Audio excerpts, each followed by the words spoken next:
Assalamualaikum warahmatullahi wabarakatuh, teman-teman. Saat ini kita berada di bagian dari kawasan Pantai Sire, yaitu Pantai Sejuk.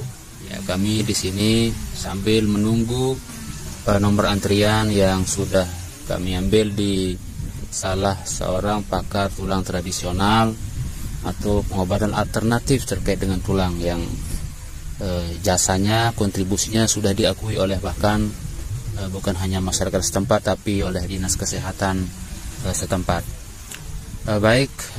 Tadi saat kita di lokasi ada satu pertanyaan tentang bagaimana cara bersucinya orang yang terluka, dan saya pikir ini mungkin banyak yang belum tahu, yang belum paham bagaimana cara bersucinya wudhu maupun mandi besarnya orang yang dalam keadaan terluka. Pertama, saya jelaskan dalam mazhab Syafi'i, orang yang terluka itu jika di atas lukanya tidak terdapat apapun yang menutupi, baik itu perban dan seterusnya, maka dia hanya dituntut untuk melakukan dua hal. Yang pertama wudhu, yang kedua tayammum. Lalu yang kedua, jika di atas lukanya itu terdapat sesuatu yang menutupi luka itu, baik itu perban ataupun yang semakna dengan perban, baik itu perban itu sendiri ataupun semisal kayu yang menopang orang yang patah atau bahkan obat yang menempel di situ. Jadi jika lukanya itu ditutup dengan perban atau yang semakna dengan perban, maka yang dilaksanakan itu ada tiga. Yang pertama adalah ghuslu al-a'dha'is shahihah, yaitu membasuh bagian yang sehatnya. Lalu yang kedua adalah tayammum. Bagi orang yang mandi besar itu dia bebas apakah mendahulukan tayammumnya atau mendahulukan mandinya, karena di dalam mandi tidak terdapat syarat tartib, harus berturut-turut, harus berurutan, tidak ada syarat tartib atau berurutan. Makanya di dalam zubat itu disebutkan wa junuban khayyiru an yuqaddima al-ghusla aw yuqaddima tayammuma. Bagi orang yang junub, silahkan memilih apakah dia mendahulukan mandi atau mendahulukan tayammumnya. Berbeda dengan orang yang berwudu. Kalau wudu karena ada syarat tartib di situ, maka dia tayammum itu ketika sampai pada basuhan yang sakit. Dia tayammum begitu sampai pada basuhan yang sakit.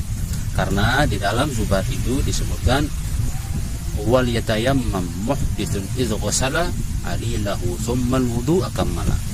Bagi orang yang muhdis, hadas kecil, maka hendaklah dia bertayamum ketika sampai pada bagian yang sakit, lalu barulah sempurnakan wudunya. Jadi misalnya ada orang yang terluka di bagian kakinya misalnya, maka dia akan tayamum begitu setelah mengusap kepala, begitu sampai pada basuhan kaki. Lalu bagaimana cara tayamum itu? Mungkin ada yang belum tahu. Kamu aja coba pegangin ini. Jadi pertama dalam tayamum, mungkin ada yang berpikir, wah saya harus cari debu ke halaman misalnya. Tidak perlu seperti itu. Anda bisa mencari, mungkin ada bagian tertentu di rumah Anda yang mungkin jarang dibersihkan, sehingga di situ ada nempel debu, ya bisa dipakai. Jadi ambil debunya, kemudian lalu rontokkan sedikit biar tidak terlalu tebal, atau bahkan mungkin ditiup. Nah setelah itu barulah diusap begini sekali, sudah selesai. Lalu yang kedua adalah mengusap bagian tangan sampai siku. Nah, jadi begini, pertama harus dipahami dulu, ini bagian jari-jarinya, bagian telapaknya, kemudian jempolnya. Ini ada tugasnya masing-masing. Jadi begini, setelah mengambil debu untuk mengusap tangan, ini untuk bagian belakang tangan, bagian dalam tangan atau telapaknya untuk ini, tinggal tersisa jempolnya. Jadi juga itu selesai. Begitu juga dengan yang kiri. Teman-teman, antara mendahulukan pembasuhan dengan tayamum ini tidak disyaratkan, mendahulukan salah satunya, ya terserah bagaimana gampangnya. Apakah mau basuh dulu atau kemudian tayamum, atau tayamum dulu baru membasuh. Kemudian sekarang bagaimana status sholat orang yang bersuci dengan cara tadi? Apakah dia mengulang sholatnya nanti ketika dia sembuh, ketika dia sudah normal, ataupun tidak? Ataukah dia tidak mengulangnya? Pertama-tama perlu dipahami dulu bahwa di dalam mazhab Syafi'i itu ada dua pendapat ulama secara garis besarnya. Ada yang menyamakan antara area tayamum dengan yang bukan, asalkan dia di area wudu bagi yang wudu, atau di pada tubuh bagi yang mandi. Dan ada juga yang membedakan antara jika posisi lukanya di area tayamum dengan yang bukan.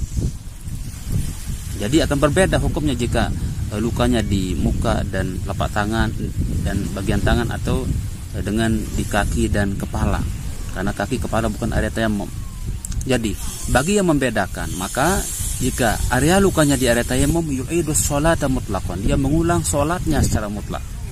Tapi ini cukup berat ini. Makanya anggaplah kita sekarang mengambil pendapat yang yang mengatakan bahwa sama saja, asalkan di area wudu bagi yang wudu dan tubuh bagi yang mandi. Jadi rinciannya adalah jika area yang tertutupi oleh perban itu ala qadril istimsak atau ala qadril hajah, seukuran yang dibutuhkan, seukuran untuk merekatkan, maka di sini dirinci. Jika perbannya dipasang dalam keadaan suci, maka dia tidak mengulang sholatnya. Tetapi in wudi'atil jabiratu ala ghairi tuhrin, tanpa dalam keadaan suci perbannya dipasang, maka dia mengulang sholatnya. Yang kedua, jika yang tertutupi oleh perban itu tidak melebihi sedikit pun, tidak menutupi sedikit pun area yang sehat, maka ini tidak mengulang sholatnya secara mutlak, walaupun dia memasang perbannya bukan dalam keadaan suci. Yang ketiga, jika perbannya menutupi area yang sehat melebihi ukuran yang dibutuhkan, maka ini dia mutlak harus mengulang sholatnya walaupun dia pasang perbannya dalam keadaan suci. Jadi inilah rinciannya dalam mazhab Syafi'i. Makanya saya katakan berat dalam mazhab Syafi'i ini. Bahkan dulu seingat saya guru saya berkata, kuntu la uhibbu an ashraha lakum bitafsil aslan. Sebenarnya saya enggak mau menjelaskan ini kepada kalian secara rinci karena ini berat, kata beliau. Makanya nanti di dalam video berikutnya kita akan melihat bagaimana pandangan imam-imam lain dalam tata cara bersuci manakala seorang itu dalam keadaan terluka atau diperban. Hadza wallahu taala alam.